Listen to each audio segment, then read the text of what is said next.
Өзү сизде эмне проблема болуп атат? Мен башта алганда мага түшүндүрүш керек. Битте сенин компьютериңде ушунча үч такши келди. Кандай эжебиздин көңүлүн алайлы деген бир максатта келдик. Азыр эжекебизге мындай жатканда бул ноутбуктан 2 эсе кымбат, тактап айтканда.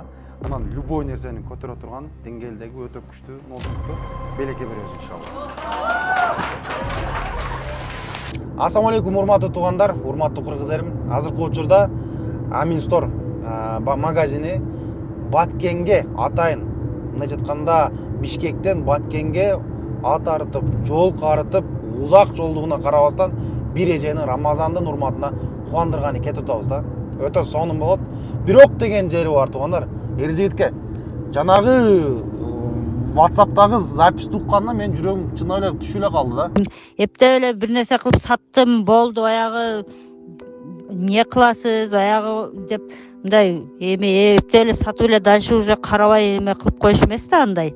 Аны угуп алып аз баргандан кийин же бетибиз тытылат, же болбосо ана ачуусу мененчи, же болбосо ыраазычылык айтыш деле мүмкүн да.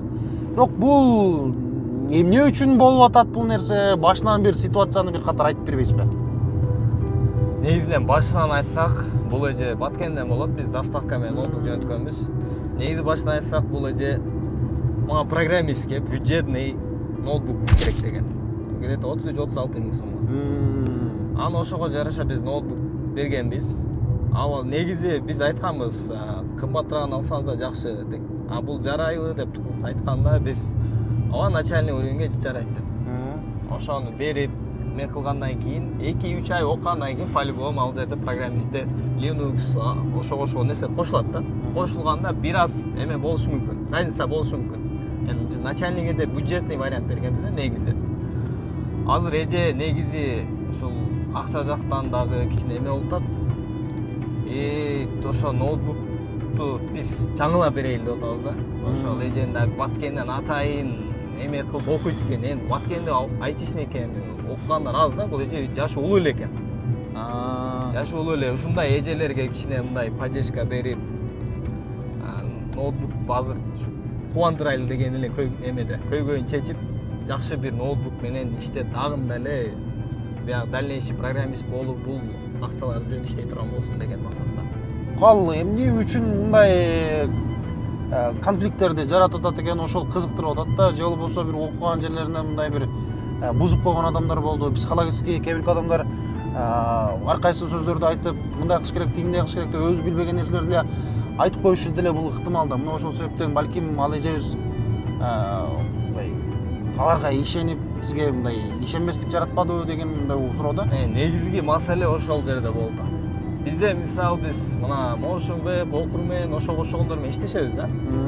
Аларда бир проблема болсо, мисалы, проблема дегенде биз негизи гарантия боюнча Windows'ка жооп бербейбиз да. Бирок даже ошолорго чейин биз оңдоп беребиз. Если бир нерсе болсо, онлайн болсо онлайн, даже доставка өзүнүн акчабызга кээбирде кылып берип атабыз.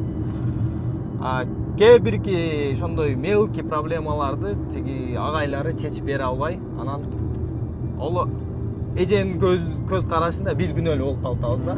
Азыр как раз ошол жерге барып, агайлары кандай, эже түшүнүк кандай ноутбук тууралуу, ошолор полный чечип, чтобы эже да ыраазы болсун, биз да точно аныктап келишке максат болуп атат да. Мен даже ноутбук мышканы кармашты билбейт элем. Колтура магазиндердин ичинен силердики тандаган, потому что жакшы консультант экен депчи. Анан айткам, мен ноутбукту вообще түшүнбөйм деген. Биринчи жолу алып атасың? Биринчи жолу алып атам. Мен айтыны окуймун. Ошол айтыга керектүү нерселерди колдонобуз.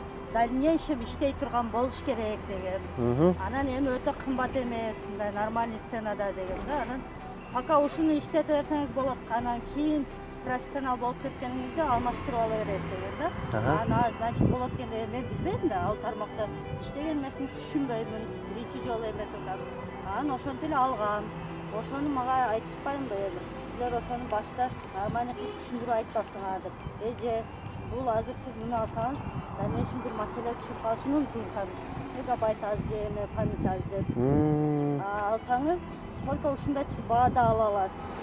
Памяти коораак деп ошентип айтса, анан мен ошого карап иш кылмактын да. Сизде ноутбугуңузда эмне проблема болуп атат азыр? Эни көтөрбөй атат. Мегабайт. Азыр биз либо Linux, либо Windows болуш керек экен да. А мага Windows'tan керек болуп калсачы деп атпаймынбы? Ошого мага экөөнү тең болуш керек десем, Комфорт керек экен да сизге мындайча айтканда. Болбой калат деп атат да, көтөрбөйт. Ноутбугуңуз тез эле күйүп калат дейт кийин. Демек сиз күчтүүсүн алышыңыз керек экен да. Мен Linux орнотушум керек. Азыр биз мына мобильный приложение боюнча мына бүгүн биринчи сабак баштап атабыз. Анда дагы Android бир нерсе дегендерди скачать этип атабыз. Мына азырчы ошого Сиздер негизи кайсы эмемен аякта бэкенд, бэкенд, фронтенд, экотен кетебиз. бэкенд, фронтенд канча ай окуйсуз? 7 ай. Да, 4 айда. Мындай проблемалар бизде эч боло элек да, чынын айтканда бар го. Биринчи жолу болуп атат бизде. Амин Store ошол Амин деген атка татыктуу бололу эле деп, Амин деген доверие да, ишенич деген. Ошол атка татыктуу бололу эле деп. Экинчиден, анан сиз Баткенде экенсиз, алыста экенсиз, бизге келе албай жаттыңыз, туурабы? Ошого биз өзүбүз келип, сиз полный кандай көйгөй болуп атат, эмне болуп атат, ошону сиздин өзүңүздөн угайлы дедик. Анан мындай нерселер азыр сиз да айтишникке окуп атасыз. Ошол айтишникте бир бизден бир жардам болсун дедик да. Что мындай эжелер дальнейший окуп, дагы өнүксүн биздин эжелер. Мен өзү негизи мен деле Баткенден болом.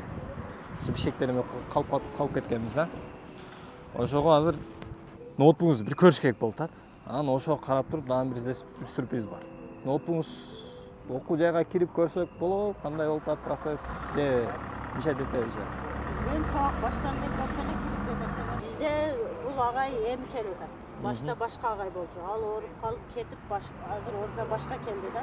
Ошонун арка агай дагы бизге жакшы түшүндүргөн эмес экен да. Мына агайдан билип атабыз. Код жазып эле отура бериппиз биздин арка агай мененчи. Агай кичине билбейт экен мына жактан да. Ал ноутбукту алганыңызда не деген биринчи? Бияк советин айткан болбойт же болот деп нерсе дегенби? Буга көрсөтөй десем айтып, мен бул тармакта иштебейм, бул компьютерди оңдогон башка, биягы башка, менин работам башка, түшүнбөй билбейм деп койгон. Бизде Амин Store магазинибизде дайыма өзү негиз келип жыл сайын акция болот да, негиз келипчи. Ар бир биздин жеке кардарыбызга ушундай бир сюрприз тактап айтканда белегибиз бар да. Рамазандын урматына азыр эжекебизди кубандыруу максатта атайын биз Бишкектен ушул 4 адам келдик да. Такси жалдап келдик, самолет жалдап келдик. Ар кайсыл жолдор менен кысасын айтканда эжебиздин көңүлүн алайлы деген бир максатта келдик. Азыр эжекебизге мындай айтканда бул ноутбуктан 2 эсе кымбат тактап айтканда, анан любой нерсени көтөрө турган деңгээлдеги өтө күчтүү ноутбукту белекке беребиз иншалла. Мынакей коробкасы ачылган эмес, жаңы. Мынакей ноутбугубуз кут болсун иншалла. Ушул ноутбукту эми сиз өзүңүздүн окууңузга калашынча эми иштетесиз. Биздин негизги максат Амин Store'да бизде сервис аябай жогорку деңгээлде күчтүү болуш керек. Кыргызстанда мындай нерсе аябай аз кездешет. Сиз айткандай эле баягы эптеп сатып эле анан кутулуп, биз билбейбиз деген нерсени айтып коет да кээ бир учурларда, кээ бир магазиндерде. Мына ушул нерсени биз кылбашыбыз керек да. Биз кандай минуска киребизби, кандай башка жакка киребизби, кыскасын айтканда, эң башкысы клиенттин мындай бир кутууна толо турган деңгээлде биз тейлөөнү кылып беришибиз керек да. Ошол сизге бир жогорку деңгээлде сапаттуу ноутбук алып келдик иншалла. Аллах таалам кут кылсын иншалла. Бул жакта документтер бар иншалла. Менин атым Венера, Баткен шаарынын тургуну болом.